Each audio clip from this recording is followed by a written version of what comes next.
La canción que van a escuchar de fondo es una pieza realizada especialmente para Flor de Loto.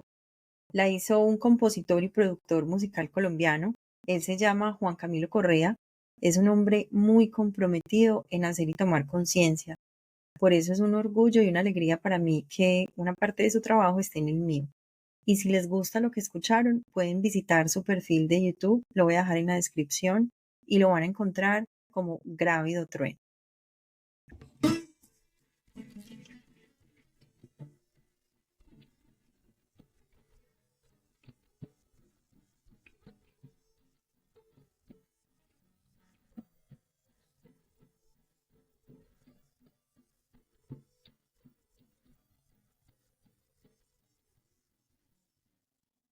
Hola, bienvenidos y bienvenidas a este segundo episodio de Flor de Loto. Hoy tengo del otro lado de la pantalla a una mujer maravillosa, a la que quiero muchísimo, que ya en un rato la voy a presentar. Pero quiero comenzar señalando un poco la intención de la conversación que vamos a tener esta noche, y tengo que empezar diciendo que cuando estaba haciendo el contenido fue un poco difícil darle palabras al sentimiento porque sabía muy bien qué quería transmitir, pero no lograba identificar las palabras correctas, y pues por ahí va la cosa. Las identificaciones, nuestra identidad. Y es que entre todas las necesidades sociales y espirituales que puede tener uno como ser humano, yo siento que en mí hay una a la que recién estoy prestando atención, y es justamente esa, la identidad. No sé si es la crisis de la mediana edad, la crisis de identidad, como me han dicho varias personas, no sé, la crisis después de los 30, pero esa es ahora una espinita que me ha venido rondando hace muchos días.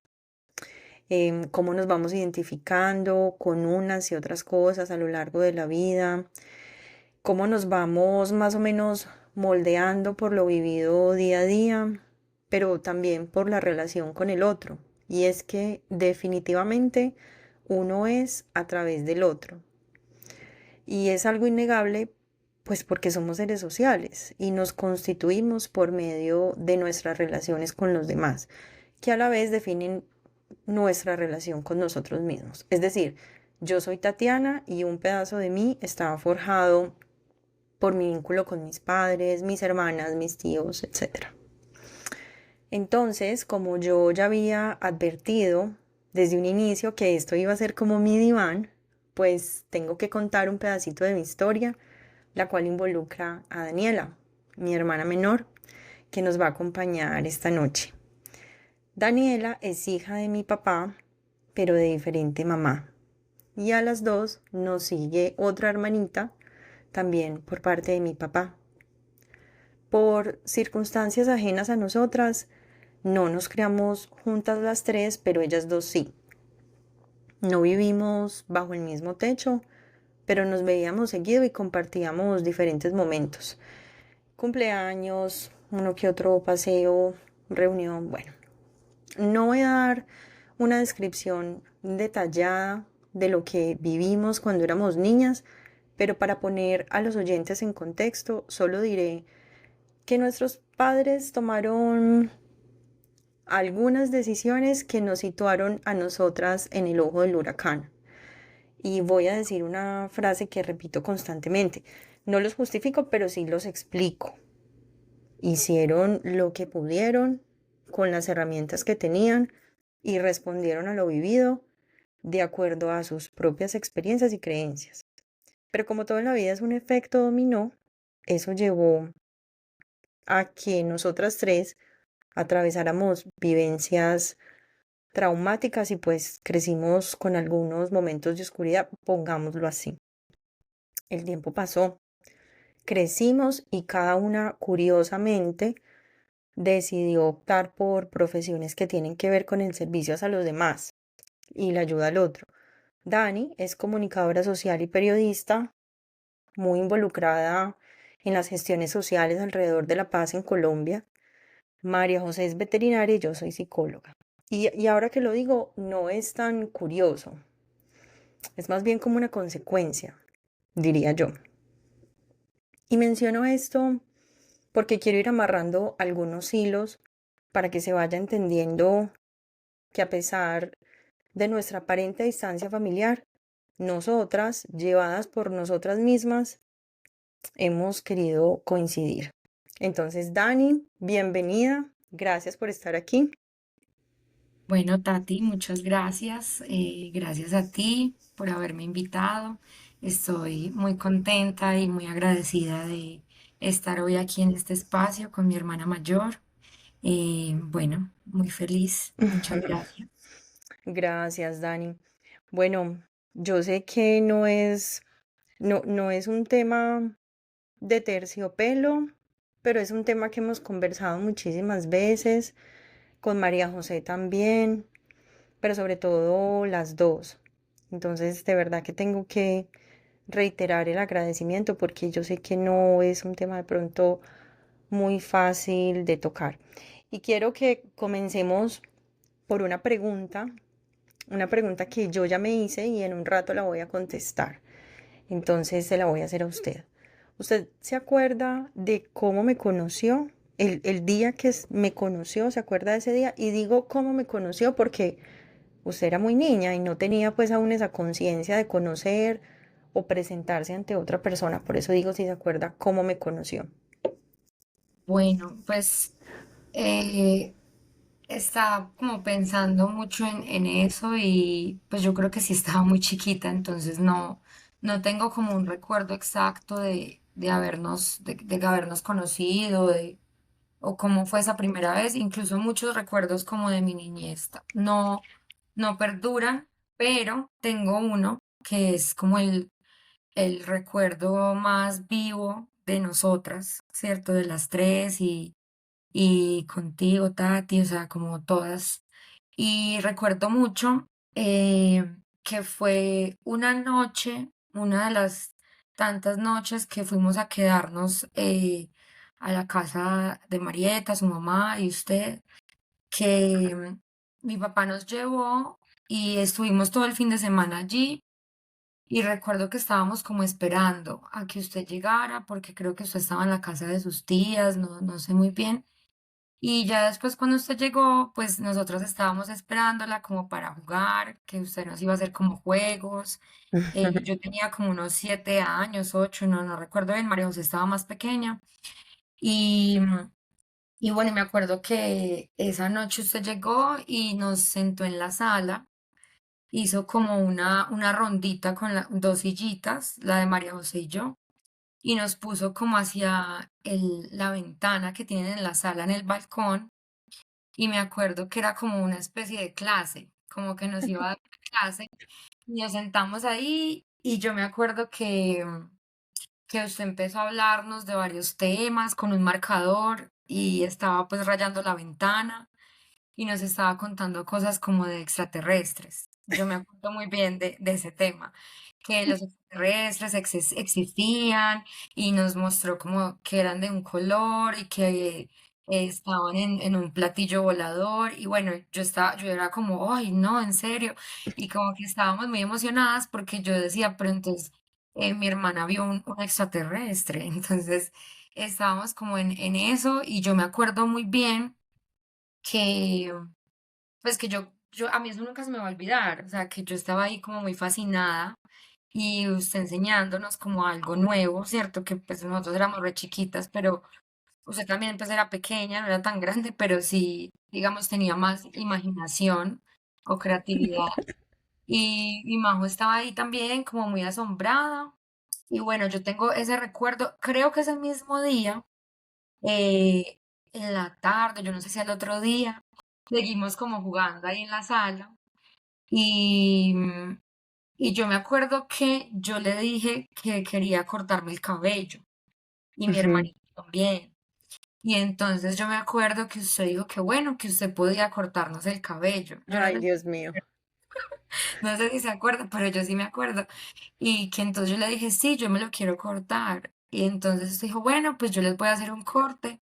Y hizo el corte. A mi parecer quedé bien, o sea, en ese Les momento corté el pelo. ¿Es en serio que les corté el pelo? Y yo me acuerdo que nos cortó el pelo, pero no, no horrible, o sea, ¿Y no como muy, fue como dónde muy estaba? chiquito.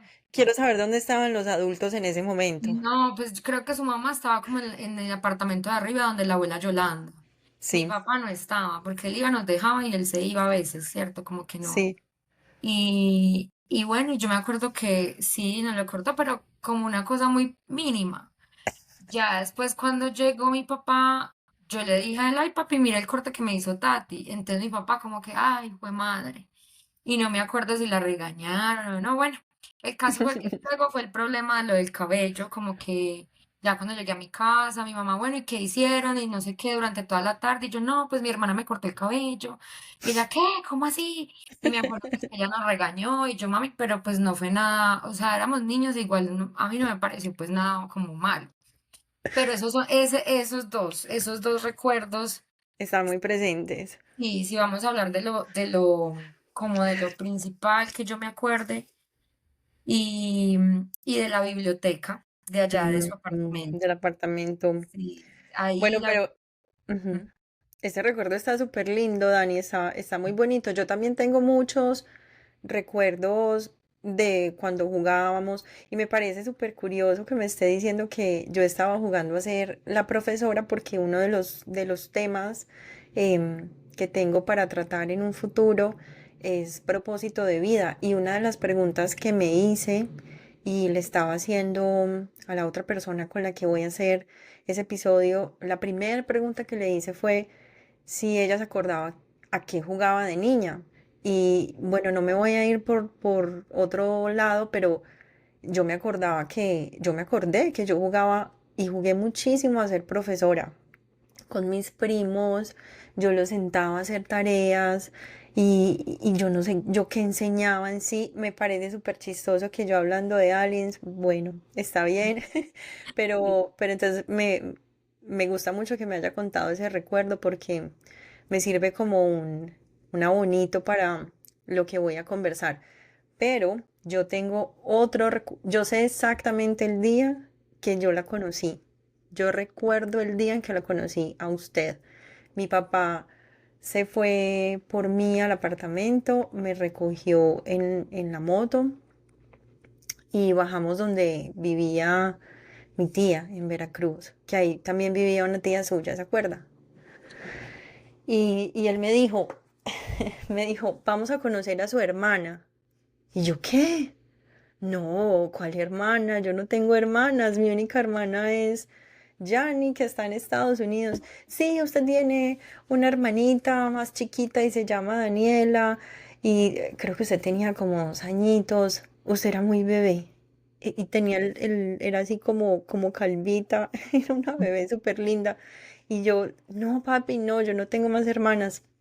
Yo me puse a llorar, me alteré muchísimo. Y cuando llegamos y la conocí, ese día yo dije ¿cómo así que yo tengo, de dónde salió otra hermana? O sea, para mí fue como demasiado brusco. Esa introducción fue muy brusca para mí, pero yo entiendo la intención de mi papá, por supuesto, pero fue muy brusco, ¿cierto? Entonces, y le hago esta pregunta porque me pasa que cuando yo me pienso como hermana, mm, yo no entiendo muy bien qué es ser hermana y a qué me refiero con esto. Como dije ahora, por parte de mi mamá hay otra hija, 15 años mayor que yo, pero ella se fue a otro país desde que yo tenía 7 años y la veía muy intermitentemente, una vez al año, más o menos. Con ustedes no crecí y con el primo que me estaba criando, él también se fue del país cuando teníamos como 6 añitos. Entonces, pues básicamente yo no crecí en hermandad. Recién ahora que estoy compartiendo con mi hermana Yani, mi hermana mayor, es que tengo esa experiencia y he tenido muchos tropiezos, porque a pesar de nuestra relación estrecha, hay un lado pues que yo desconozco, pero por ejemplo usted no. Y esto me lleva a que cuando yo me presentaba con alguien, siempre decía, hola, sí, me llamo Tatiana, tengo una hermana que se llama Jane y tengo otras 2 hermanas medias, que por cierto, ese término es muy chistoso. hermanas medias, ¿cómo así que medias? Y la gente me decía, medias, o sea, de las piernas para abajo. Y yo, no, pues ellas son, y contaba todo el rollo, ¿no?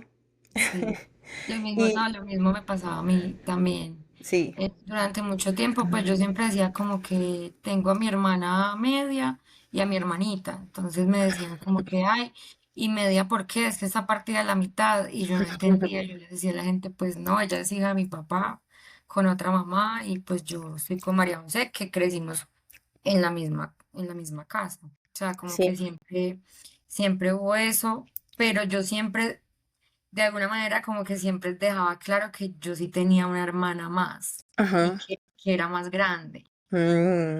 sí, sí, Siempre sí. como que pasaba eso. Sí, bueno, yo no sé en qué momento yo dejé de decir la historia de esa manera y yo simplemente comencé a decir, tengo tres hermanas, entonces ya yo comencé, digamos, a organizar la historia diferente.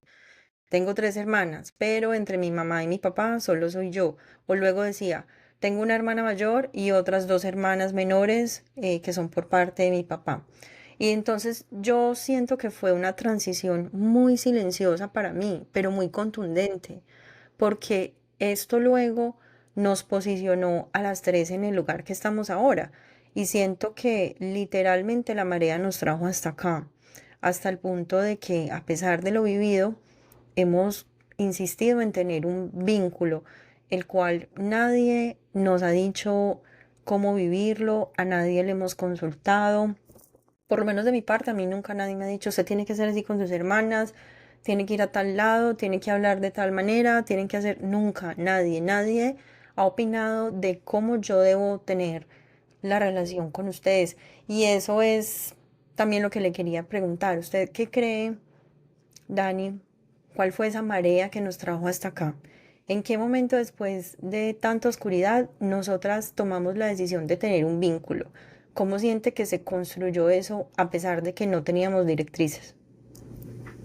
Bueno, pues yo creo que empezó pues como esa marea, sobre todo también cuando empezamos a crecer, o sea, a llegar a la adolescencia, sí, María José y yo, sobre todo yo, como que cuando empecé como mi adolescencia, con mi mamá a veces eran cosas como muy complicadas, los permisos, que yo quería irme de fiesta o hacerme un piercing o hacerme un tatuaje, y como que yo siempre decía, pero ¿por qué no puedo? Y me acuerdo que una vez yo sí veía que mi papá era mucho más tranquilo con esos temas, mi mamá no. Entonces yo pensaba, pero yo ¿por qué no puedo? Y ahí mismo yo dije, me voy a coger de esto, si Tatiana sí puede.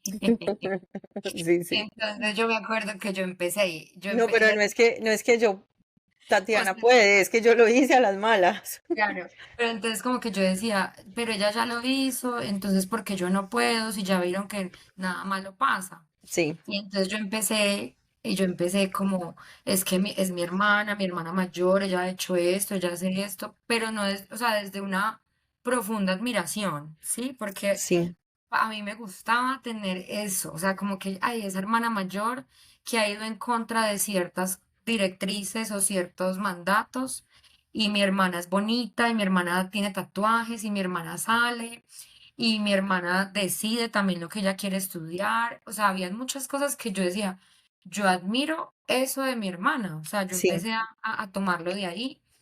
Entonces, claro, para mi papá no era extraño, porque pues él decía, sí, es verdad, y entonces, claro. ¿qué? Pero para mi mamá sí, ella, bueno, pero ¿cómo así? Pero es que usted es la mía, la mayor, la mía.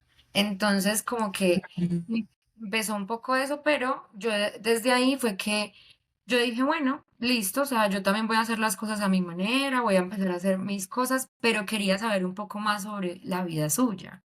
O Mm, sea, quería saber más, yo le decía a mi papá, bueno, y ella ahorita dónde va o qué va a hacer, o yo lo escuchaba hablando con usted, y yo como que quería ser parte a veces de esos temas, también como de adultos un poco, bueno, de grandes, o de sí, ujú. jóvenes más grandes, y bueno, y entonces yo como que desde ahí, yo siento que ahí empecé yo a como agarrar una pista, entonces yo decía ya, yo tengo a mi hermana y todo, Y me acuerdo, pues ya después de eso, creo que fue cuando usted se fue para Ecuador.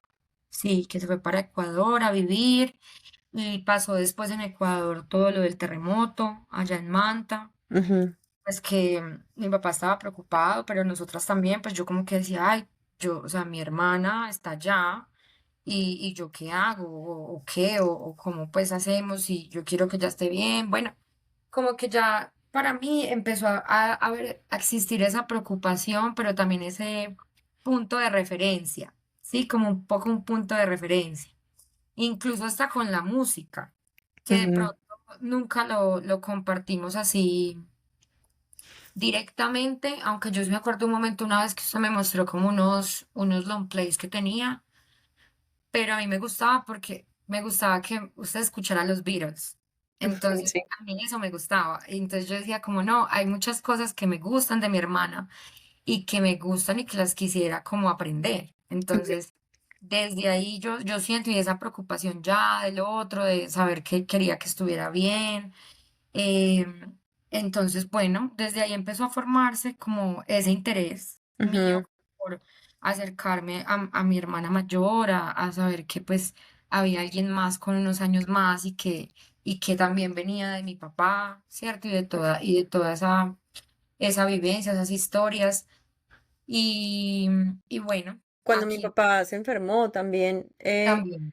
eso fue como un punto Ujú. para un momento en el que nos vimos no obligadas, pero que pues como que fue muy automático que las tres inmediatamente nos unimos y dijimos, ¿qué vamos a hacer? ¿Qué va a pasar? Esto está sucediendo. Pero me gusta mucho que todo lo que ha pasado entre las tres, nada ha sido forzado. Ha sido porque hemos querido, hemos coincidido con los tiempos, los momentos, las llamadas, las conversaciones. em, y bueno, eso me parece muy bonito, que no recibimos porque normalmente las familias acostumbran a decir, usted tiene que hacer tal cosa con su hermana y llamarla y tiene que hacer esto y tiene que hacer lo otro. Y pues por mi parte, como que yo nunca recibí esa presión ni de mi papá ni de mi mamá, de nadie. Y me Sí, imagino no. que ustedes tampoco. No, tampoco. O sea, mi Ujú, mamá siempre sí nos dijo, ustedes tienen a su hermana y como esto de tienen que acercarse o deben quererla. Ella sí nos decía como no lo olviden, ¿no? No olviden que ustedes tienen a su hermana. claro, Y mi papá, pues sin decirlo, él siempre con sus gestos también nos trató como de vincular, de que estuviéramos juntas. Y creo que fue con la enfermedad de mi papá, yo no estoy segura, o despuesito de eso, que creamos el grupo en WhatsApp. Yo no me acuerdo sí, bien. creo que Creo que fue cuando fue eso. eso. Y ahí ya empezó una comunicación diferente, porque Sí. pues ya usted estaba lejos, todas estábamos lejos, luego pues ya los viajes y cada una en su trabajo y sus cosas, pero como que ahí siempre podíamos hablar y, y bueno, y ya los acercamientos que empezamos a tener ya cuando fuimos a Estados Unidos a visitar, allá pues a Ujú, conocer y bueno, que usted ya estaba allá y María José pues que decidió quedarse estudiando. Em, También hay un punto para mí, o sea, personalmente, que fue pues el año antepasado, en el 2023 cuando tuve la pérdida de mi pareja. ujú, Yo me acerqué mucho a usted también. O sí. sea, me acerqué mucho y yo quise ir y visitarla y estar esa semanita con usted porque yo estaba buscando, o sea, también más que de pronto un refugio en las personas de mi cotidianidad y de las personas que yo conocía, también buscaba como una palabra de alguien que, aunque no manteníamos juntas, podía conocer y saber de este tipo de sucesos. Sí. Y eso a mí o sea, fue como una caricia para Mm, mí, muy grande, muy grande. Yo me sentí muy afortunada y yo me acuerdo que se lo decía después a mis amigas y a mis psicólogas. Yo decía, qué fortuna que yo tengo a mi hermana mayor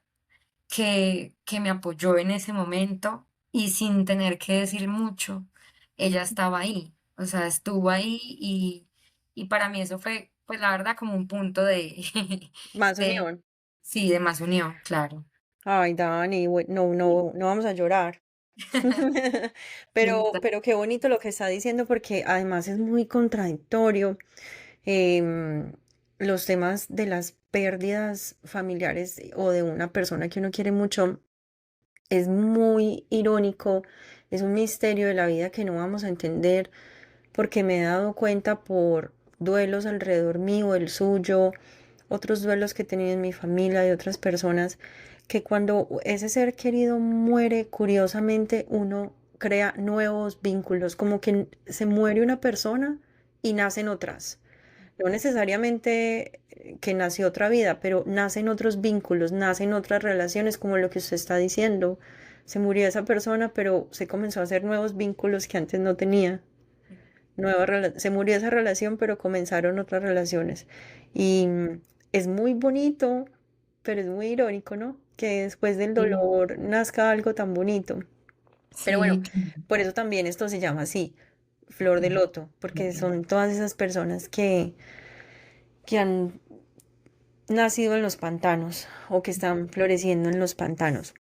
Dani, y también, ¿sabe qué pienso yo? Pienso que hay que abonarle mucho a mi papá, que él fue, siento yo que fue muy justo. Siempre trató de ser muy justo entre nosotras tres, muy equitativo, no solo con lo material, sino con su afecto y su cariño. Yo nunca he sentido que hay más de un lado que del otro, hay más preocupación de un lado que del otro. Siempre he sentido que él ha tratado de tener una postura muy equitativa, como lo mismo para las tres, el mismo cariño para las tres. Eso, entonces creo que eso también ha colaborado mucho, porque a veces hay papás que sin querer se van más para un lado que para otro. sí, claro que hay Sí, ¿no? como ese tipo de favoritismos o Ujú. cosas así, pero no, sí, yo siento que mi papá, pues en medio de todo, él ha sido muy justo, aprendió también a hacerlo, y yo creo que ahora ya que él nos ve a nosotras tres, pues ya grandes, él me lo ha dicho muchas veces, como que, bueno, como que lo único que tengo real son mis tres hijas, ¿cierto? Ujú. Él sí, como que lo recalca y bueno, aquí estamos. Aquí estamos.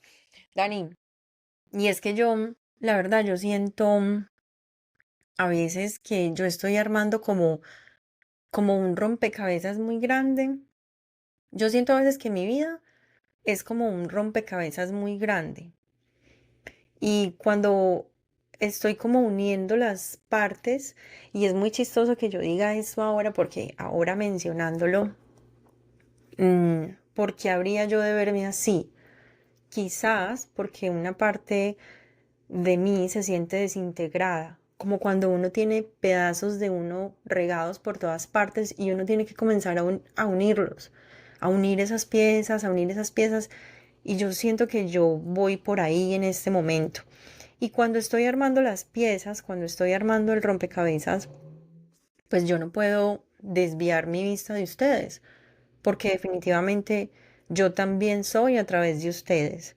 Y me siento en un lugar muy privilegiado porque yo sé que no todas las personas corren con la misma suerte de tener estos vínculos.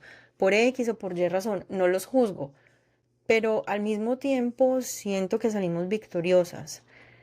Quizás nuestros padres no, en sentido a sus relaciones interpersonales, pero nosotras sí, digamos, que también creo que es una victoria para ellos, en cierto sentido, ¿no?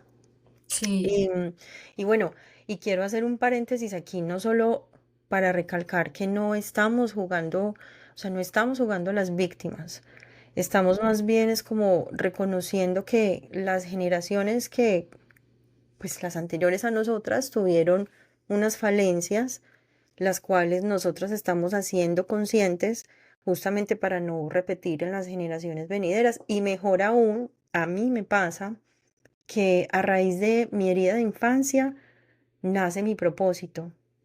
Y por eso al inicio mencionaba que no es del todo una casualidad que las tres hayamos elegido carreras que tienen que ver con el servicio al otro. Y por eso el nombre de este capítulo es Luz en el cuarto oscuro. Y esto me hace pensar en otra pregunta que me gustaría hacerle, Dani. Mm, Imaginando que usted también está armando su propio rompecabezas, ¿dónde o cómo situaría la relación de las tres? Mm, Pues yo situaría nuestra relación como una relación que se está tejiendo, ¿sí? Como que sigue tejiéndose. em, Como que Sí, está como en ese proceso. es decir que imaginando la analogía del rompecabezas, es una ficha que todavía como que no se puede encajar, es una ficha dinámica, Sí, porque hay exacto. relaciones que uno ya tiene encajadas. Por ejemplo, la relación con las personas mayores, ya eso es una pieza que uno puso ahí, que ya sabe que no se va a mover porque esa relación no va a cambiar. La relación con los abuelitos, las abuelitas, las tías, probablemente esas relaciones no van a cambiar. La relación con los amigos de hace tiempo, con los novios, de pronto, digamos, los primeros novios, esas relaciones ahí ya no se van no van a cambiar, ya no son dinámicas, pero también hacen parte del rompecabezas. Entonces, de pronto lo que usted está diciendo me lleva a pensar que entonces nosotras todavía somos como una ficha que se mueve, Sí, que ¿sí? está buscando ser como encajarse del todo para pertenecer. O sea, ya está, de alguna manera, o sea, hace parte de ese rompecabezas, ya está.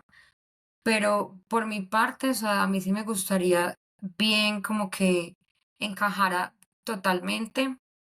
O sea, más que todo como en el sentido de que nosotras quizás podamos compartir más, ¿cierto? Más tiempo juntas de calidad, de pronto más tiempo también las tres, pensando en viajar o en hacer algún tipo de reunión también con mi papá, bueno, volvernos también como a encontrar, porque pues sabiendo que ustedes dos están lejos, María José y usted, Ujú. a mí me queda como que yo estoy aquí pero también quisiera pues estar como como las tres en algún momento, ¿cierto? Como que se den los tiempos para que finalmente encajemos las tres. ¿Usted siente que es una necesidad suya? Sí, sí, pues por mi parte como que sí me gustaría, o sea, que pasara, o sea, como que me gustaría que pasara, que todo igual tenga el mismo rumbo que ha tenido siempre, el no forzar, el no tener una directriz, pero que se dé como esos encuentros más de las tres juntas, hablando así, por ejemplo, de todo esto, las tres sentadas en un café en Puerto Rico o tomándonos un helado. Sí, un mojito. Sí, y es que yo pienso que también es un reto asumir esos agujeros negros que hay entre nosotras, porque eso no se puede negar. Hay unos agujeros negros entre nosotras, unos espacios que se crearon por circunstancias de la vida y puede ser que ahí también hayan muchas respuestas. No debe ser, o lo que intento decir es que no debe ser un azar del destino llevar el mismo apellido. No se puede tomar a la ligera llevar el mismo apellido. Y no estoy queriendo decir que uno obligatoriamente le deba fidelidad a una tribu, porque eso también lo hablábamos en algún momento estos días. Hay momentos en los que no se puede y no se puede. Entre hermanos, entre padres, con abuelos, hay momentos en los que hay relaciones que son imposibles de llevar. Por más que se intente, por más que uno diga, es que es mi hermano, pero es que es mi papá, pero ay, conozco de cerca muchos amigos y familiares que simplemente no lo pueden hacer. Y esos son los agujeros negros que yo digo, em, cómo la vida, cómo uno tiene que pasar esos momentos de la vida donde uno sabe que uno comparte un apellido, una sangre con alguien, pero está simplemente lejos de esa persona, pueden estar bajo el mismo techo, pero están lejísimos. Entonces, ¿cómo se sobrelleva eso? ¿Cómo piensa usted que se sobrelleva eso? Es que incluso ese ha sido como un tema también pues hasta un tema social y en las relaciones en estos últimos años, que muchas personas igual han optado por romper ese tipo de relaciones, por ejemplo, las relaciones de la familia. que siempre por mandato ha sido como una de las relaciones más importantes de mantener, porque es la familia, pero muchas personas yo creo que han puesto ya sobre la mesa ese diálogo de que no por ser la familia debemos mantener vínculos que nos han causado daño o que nos generan algún tipo también de ansiedad, Claro. ¿cierto? Como que no debe ser así y sé que hay mucha gente que igual, para mí también se me dificulta empezar a poner límites, digamos, dentro de la familia, cuando hay cosas que ya no resuenan con uno, que uno ya va un pasito, no sé si más adelante de eso o simplemente por los cambios generacionales, ya uno lo transformó y no le ve como el sentido. Entonces, yo creo que, pues, o sea, estamos como en un momento en el que nosotros también decidimos esas relaciones, ¿sí? Las decidimos y no y decidimos hasta qué tiempo, cómo se quedan y de qué manera también encajan. Ujú, Entonces, eh, pues de alguna manera, yo creo que nosotros ya estamos, o sea, hemos decidido, ¿cierto? Como saltar esas barreras y, y bueno, por mi parte, pues digamos que como en mi camino de vida, en mi experiencia, por todo lo que he vivido estos últimos años, yo ahora más que nunca me siento con la capacidad de decidir qué tipo de personas, familia, amigos o parejas, sí que quiero tener y quiero atesorar y deseo pues como darle vida, ¿sí? ujú. Como que me pasa eso. Y también es muy, siento yo que es muy peligroso y yo no sé si eso es propio de la cultura latinoamericana, esa fidelidad a la tribu, que me parece en muchos casos muy necesaria porque, pues, a ver, así ha sobrevivido la humanidad y así se han constituido también las sociedades, ¿cierto? Por una fidelidad a una tribu. Pero siento también que es un arma de doble filo porque si esa persona traiciona a la tribu haciendo algo que normalmente la tribu no ha hecho, entonces el sentimiento de culpa, de remordimiento y cargar con esa culpa solo por hacer algo diferente a lo que la tribu siempre ha hecho, como que también siento que estanca mucho y también siento que es muy propio de las generaciones ahora no hacer más esos contratos, atreverse a decir como lo que usted está diciendo, no hacer más esos contratos, pero hasta qué punto, es decir, hasta qué punto uno puede ir por el mundo diciendo, no me la llevo bien con usted, chao, no me la llevo bien con usted, chao, Sí, entonces uno se queda uno solo, uno sí, dice, sí, entonces me voy a quedar sola. eso me lo he planteado yo, incluso en estos últimos meses, pero también siento que, ¿cuál es el miedo también a quedarse uno solo? O sea, cuando uno dice me voy a quedar solo es, pues, o sea, realmente qué es uno quedarse solo, ¿cierto? Como que yo me lo pregunté muchas veces, me lo he preguntado porque incluso este año pues he perdido como muchas amistades, o bueno, el año pasado no las he perdido, he decidido no continuarlas porque pues, no me aportaban algo que yo sintiera que resonaban, pero eso me hizo acercarme más a las que ya tenía y darme cuenta que yo no estoy sola, Mm, que yo no estoy sola, o sea que, ujú, y lo mismo con mi familia, o sea, lo mismo con mi familia, sino que yo siento que si hay una, o sea, la diferencia que siempre han dicho como que uno elige a los amigos y es la familia que uno elige, eh, eso hay una gran diferencia de la familia, pues que también nos tocó, ¿no? A la que llegamos, a la que llegamos y con la que crecimos y bueno, pero es interesante lo que dice como de esos contratos tampoco van más, ujú, porque porque son contratos que no se pueden sostener a ujú, largo plazo. Siempre, si hay unos contratos en donde no hay cláusulas de permanencia, o sea, como que uno tiene el derecho también de eso, de romperlos o de buscar un nuevo contrato. Y yo creo que eso debería ser posible con la familia, con los hermanos, con los padres, con los tíos, los primos. Em, Ya, de romperlo o de... Lo que pasa es que yo tengo ahí una duda con eso. Sí, Dani, yo estoy de acuerdo porque como le digo, yo tengo muchas personas alrededor que sé que no pueden tener una buena relación ni siquiera con su mamá. O sea, es de no hablarse y de bloquearse de todas las redes sociales porque es insostenible. Pero entonces yo siento que, porque yo he pasado por eso, yo he pasado por cancelar muchos contratos. Entonces luego digo, ¿será que yo estoy tratando de coger el fruto del árbol que está a punto de caerse o el que ya está en el suelo? Que es muy fácil, ¿no? Porque es muy fácil decir, te cancelo, te cancelo, te cancelo.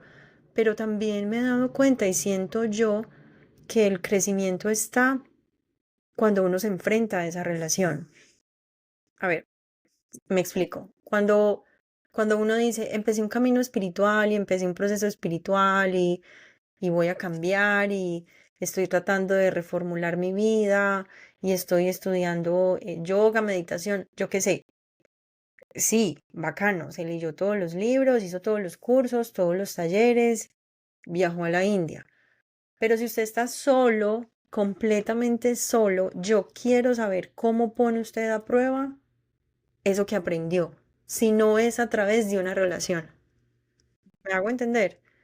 Y si sí, es una relación muy bonita que es color de rosa, tampoco es válido decir que está poniendo eso a prueba, porque siento yo que todo ese mm, avance espiritual que uno intenta tener todos los días, definitivamente se pone a prueba cuando uno se enfrenta a esas relaciones que nos dan ganas de cancelar.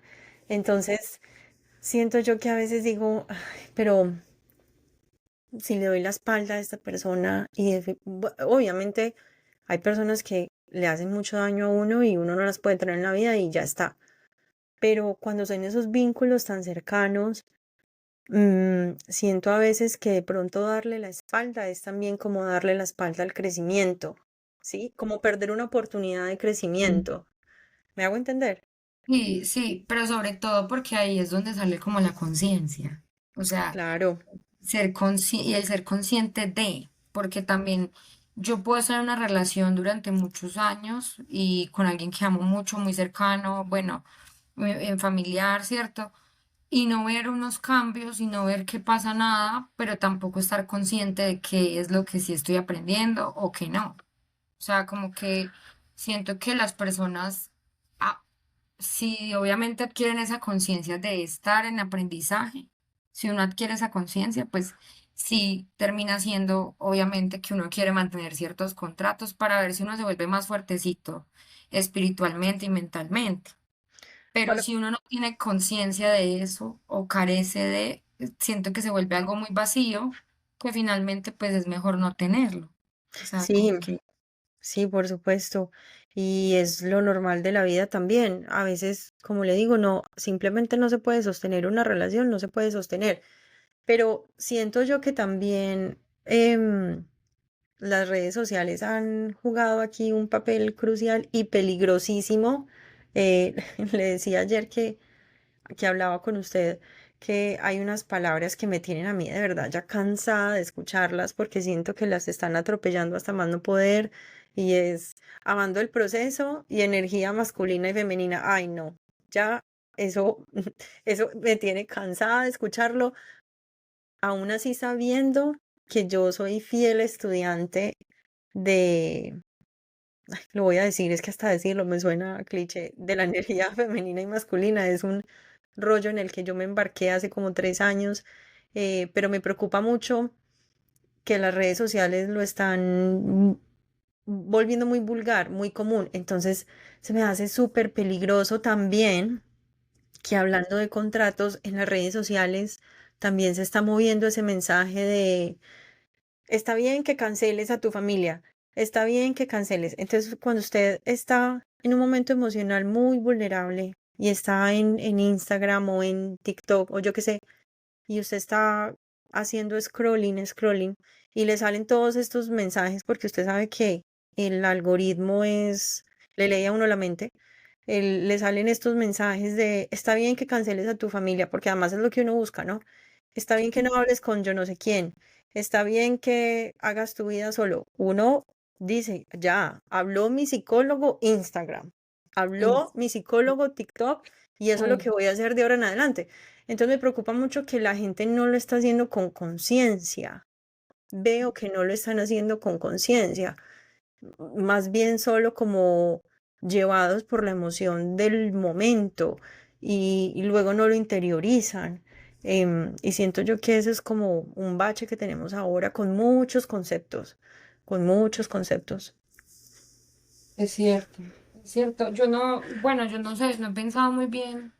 Cuando hablamos de energía masculina o femenina, yo me identifico mucho, de pronto como que siempre he sacado esa energía masculina, eh, pero pienso mucho de como en mi papá, ¿cierto? Como como que uno se va a pensar en cuál ha sido esa primera energía con la que uno tuvo contacto de masculinidad.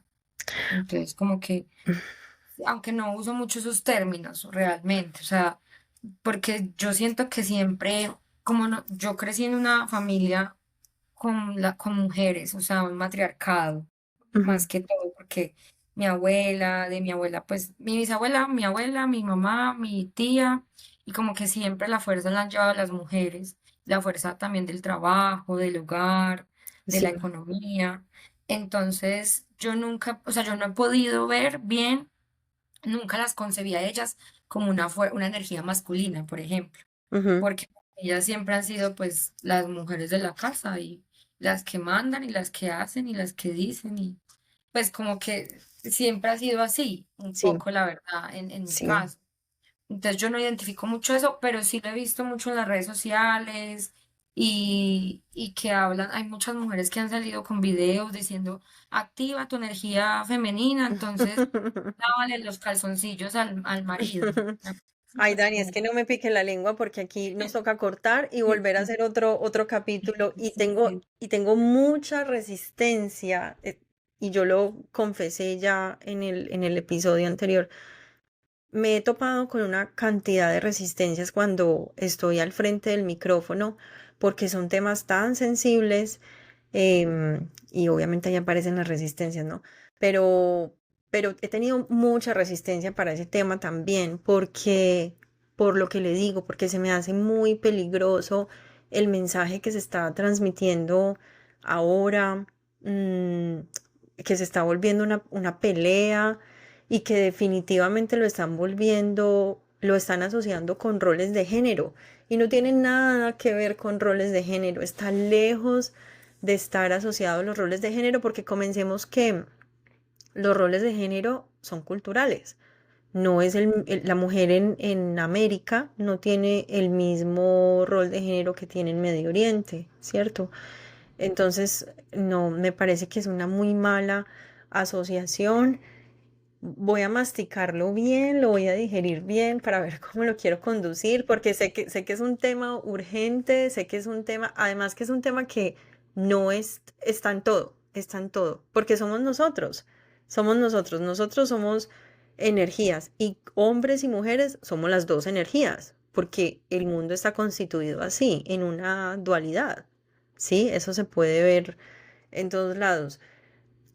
Siento también que es de momentos. Hay momentos en los que uno tiene que utilizar su energía masculina para sobrevivir, como se lo he dicho mucho a las mujeres que tengo aquí alrededor. No se sientan mal porque han tenido su energía masculina, porque eso es lo que las ha ayudado a salir adelante con sus hijos, solas, a sobrevivir, a sacar la cabeza de flote. Entonces me preocupa mucho ese mensaje de rechaza tu energía masculina, que es más o menos lo que estábamos hablando ahora, que me preocupa también ese mensaje que se da de no le hables a nadie de tu familia si tu familia es tóxica. Sí. Entonces, Nos quedamos sin hablarnos entre todos. exacto, nos quedamos sin... Yo creo que hemos en algún momento, ¿cierto? Muchas, bueno, yo he sido tóxica en algunos momentos con mi familia, situaciones, también identificado cuando ellos lo han sido, pero bueno, creo que pues estar aquí, por ejemplo, y en estos espacios y que nosotros podamos hablarlo y reconocerlo, ya es un paso muy grande de por lo menos no querer seguir pues como replicando esos comportamientos tóxicos Sí, para no dañar a quienes amamos y a quienes queremos cerca. sí, sí, Dani. Y para ir concluyendo y cerrando un poquito, le voy a hacer la última pregunta, contando también algo que estuve conversando en estos días con Pipe, con mi amigo. Estábamos hablando sobre los cambios tan evidentes que está teniendo el mundo, los cambios culturales, sociales, económicos, pues que aparentemente son muy preocupantes y sí, lo enloquecen a uno, más ahora porque pues todos tenemos acceso a internet, entonces es muy fácil darse cuenta rápido de una noticia buena y mala, ¿sí? Y bueno, no vamos a hablar de la manipulación de los medios sociales, de las redes sociales, porque eso lo sabe usted muy bien, usted es comunicadora, no va por ahí. Estábamos hablando más bien del activismo, de qué puede hacer uno ante esta situación. Entonces yo sentía que él estaba como queriendo hacer, como voy y marcho, voy y lucho, voy y peleo, voy y me armo, ¿qué hago? Me meto al Congreso, ¿qué hago? Entonces yo, calma, calma, calma. Todos tenemos nuestra manera de hacer nuestro activismo y no estoy para nada criticando la gente que hace su activismo por redes sociales. Es necesario porque también hay cosas que se tienen que hablar y es un derecho de todos expresar nuestra opinión a favor o en contra. Pero yo le explicaba un poquito a él, le decía, bueno, a ver, ¿usted qué quiere hacer? ¿Quiere ir a meterse a Greenpeace? ¿Quiere ir a meterse a las comunidades de feministas? ¿Quiere ir a meterse a las comunidades de los afroamericanos? ¿Cómo quiere pelear? ¿Quiere armarse? ¿Qué quiere hacer? ¿Quiere postularse al Congreso, al Consejo? No sé, que es muy válido también, obvio. O sea, que gracias a esas personas tenemos muchos derechos ahora y todo el apoyo para esas personas. Pero no creo que el activismo de él vaya por ahí, sobre todo porque él es papá. Entonces yo le decía a él, a veces uno se pone a hablar mucho de qué está pasando afuera y se olvida que el activismo comienza desde la casa, desde uno, desde cómo se autogobierna uno, de cómo uno maneja sus relaciones. Usted está peleando y está peleando por los derechos de las mujeres, pero usted no respeta a su mamá. Usted no respeta, no estoy hablando de Pipe, estoy dando un ejemplo general.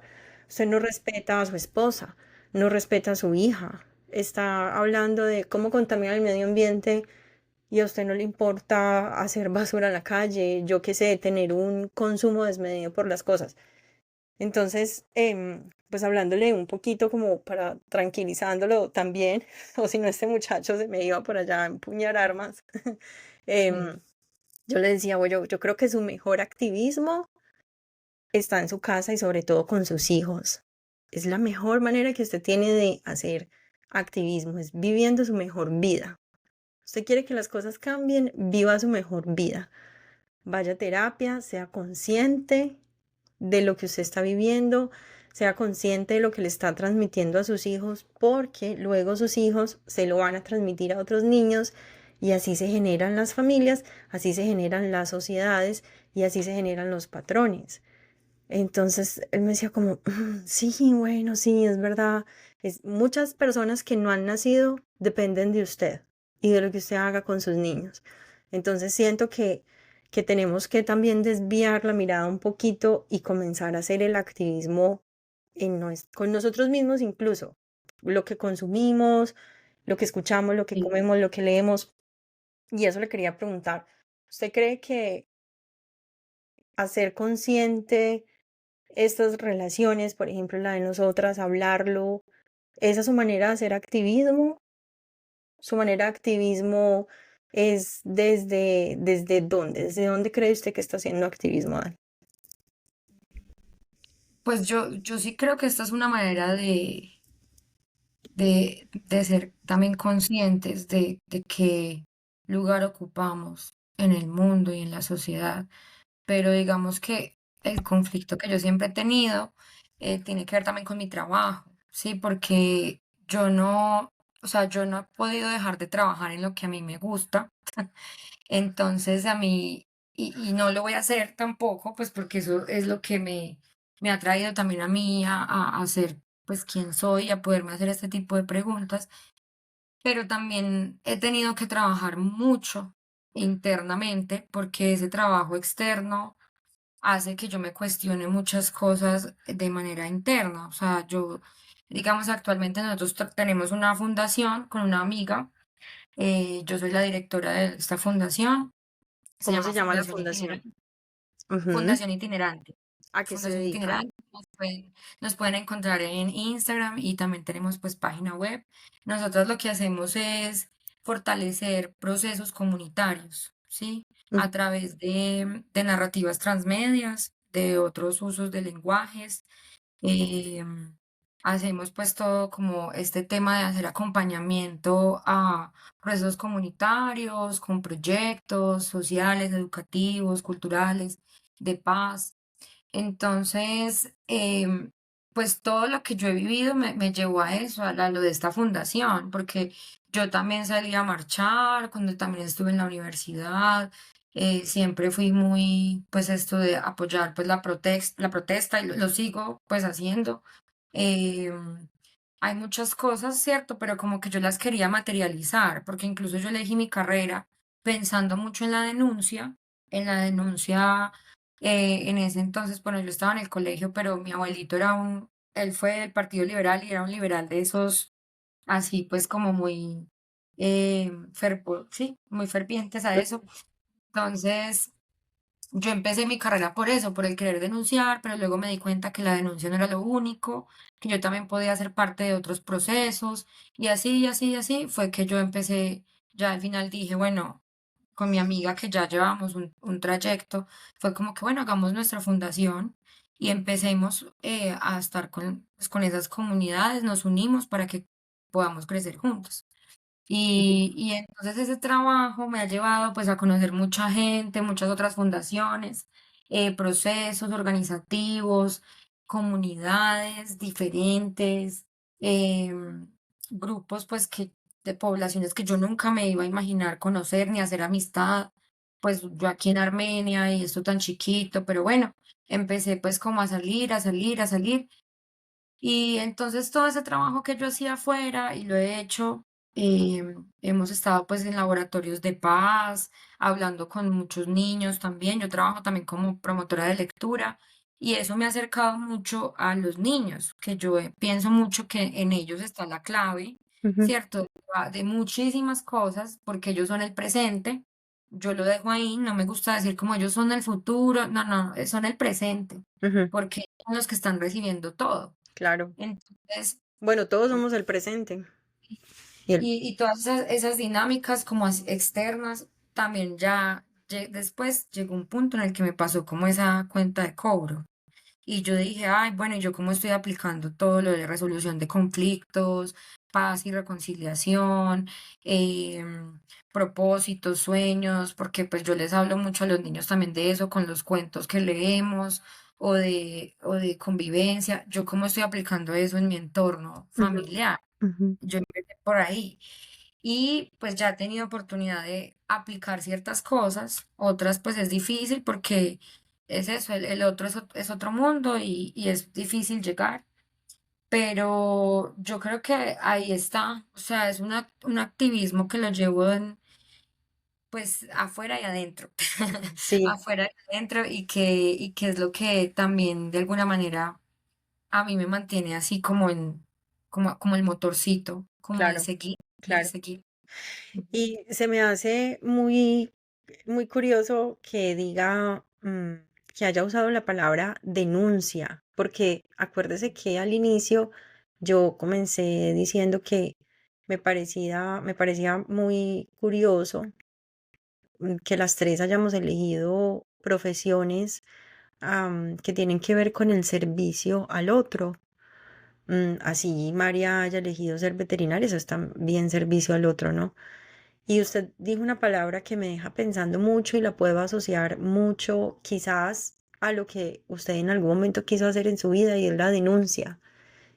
¿Cuál era esa urgencia por denunciar? ¿Denunciar qué? Usted, bueno, sí, aparentemente problemas sociales o de comunidad, pero esa urgencia de denuncia siempre la ha tenido usted. Usted siempre ha tenido una urgencia de denuncia. Y siento yo que eso tiene que ver mucho, pues, con su herida de infancia también, ¿no? Con lo que nos pasó, con lo que Con lo me que pasó, vivimos, sí, esa sí, urgencia. Entonces yo, sí, ujú, siento yo que usted de pronto se fue por ese lado como, bueno, a raíz de esto que yo viví, tengo que denunciar. Lo mío es denunciar, lo mío es hacer visible. Y bueno, lo articuló súper bien, me parece a mí. ahí Yo vamos, ahí vamos. no han avanzado un montón. Yo siento que yo me fui por otro lado, yo me fui como por el lado de la mujer, como por Ujú, el reconocimiento de la mujer. Siento que por ahí va mi propósito de vida y es algo que he sentido muy, muy fuerte por la relación que tuve con mi mamá, por lo que se vivió también. Siento que lo mío es como el reconocimiento a la mujer y ese es mi activismo, siento yo, y eso es lo que estamos tratando también de hacer acá. Y lo último que quería mencionar, y yo sé que usted me va a apoyar en esto, Dani, es que definitivamente no estamos tratando de buscar victimarios ni víctimas con lo que conversamos hoy, aunque no dimos detalles. Antes todo lo contrario, un agradecimiento muy grande, siento yo, ante mis papás, por mis papás. Les debo tanto, tanto, tanto también a mis tías.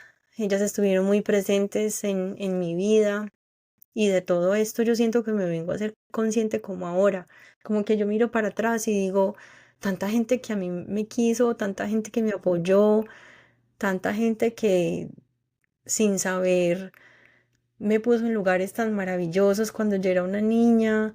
Y nada, es un respeto muy grande por mis papás y también compasión porque sí, acordémonos que ellos tienen su propia historia. claro, Ellos ¿no? fueron niños en algún momento. Todos fuimos niños alguna vez y por eso es que yo también me siento tan comprometida con la niñez, Mm, porque yo siempre lo digo, todos fuimos niños y el ser niño no podemos borrarlo de nuestra historia. Y a veces, muchas veces, por ejemplo, con mis papás, yo también digo, ay, yo veo ahí esos niños también que de pronto estuvieron heridos, pero exacto. que pudieron hacerlo mejor y yo también muy agradecida.